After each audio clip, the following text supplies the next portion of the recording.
Okay, here you go. It's ready for me.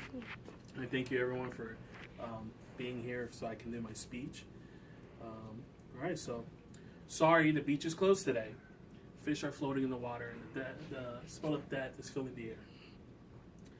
These are the results of the issues plaguing our backyard, our fisheries, the parks we call home. I'm talking about the blue-green algae. In a rapid news cycle, you may have heard about the toxic sludge creeping its way into our backyard. Today I would like to talk about the Florida algae blooms. You may be wondering, what are blue-green algae? Or what causes its uncontrollable growth? There are some facts that many people do not know concerning the toxicity of the bacteria and of some solutions that may result in a reduction of algae blooms. So, what is blue-green algae? Blue-green algae are a single-celled organism classified as bacteria and share some similarities to plants. Blue-green algae is called cyanobacteria, and that compromises, they actually use sunlight to grow just like plants, but they're not an actual plant, it's a bacteria.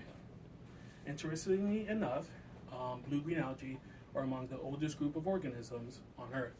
According to the University of California Museum of Paleontology, the production of oxygen from cyanobacteria shape our current atmosphere during the Proterozoic era about 2.1 billion years ago.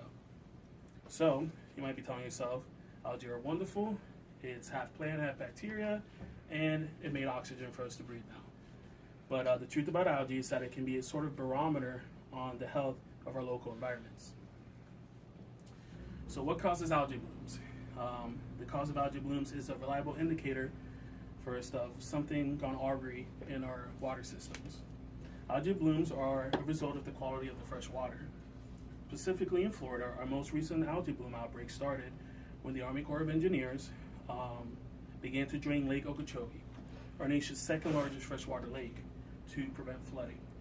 Those waters carry with them the recipe for a blue-green algae outbreak.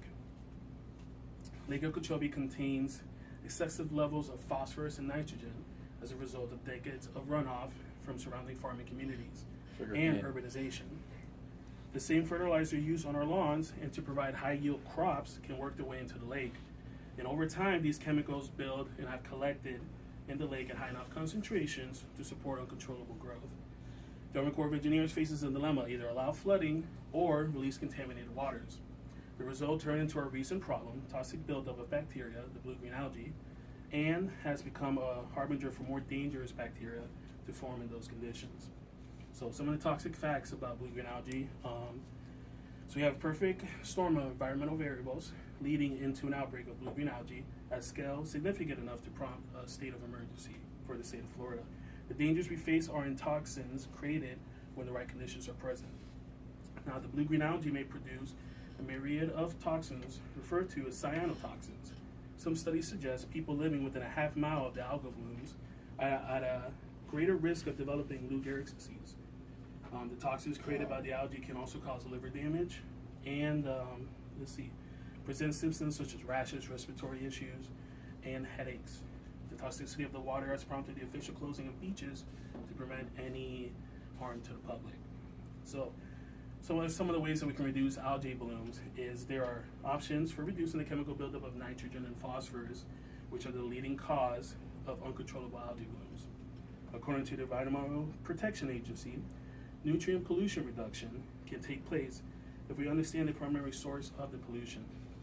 Minimizing the level of household fertilizers, soaps, and yard and pet waste can prevent the phosphorus and nitrogen from running off property, from like your property, through storm waters into our water systems. Secondly, better manage farming practices around the Lake of Okeechobee will prevent excess nutrients entering the lake.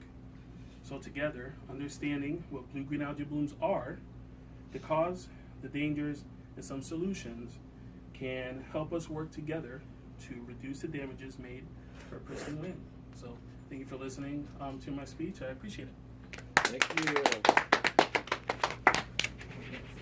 I learned something. That was awesome, John. I did too. I learned a lot. Go Algae.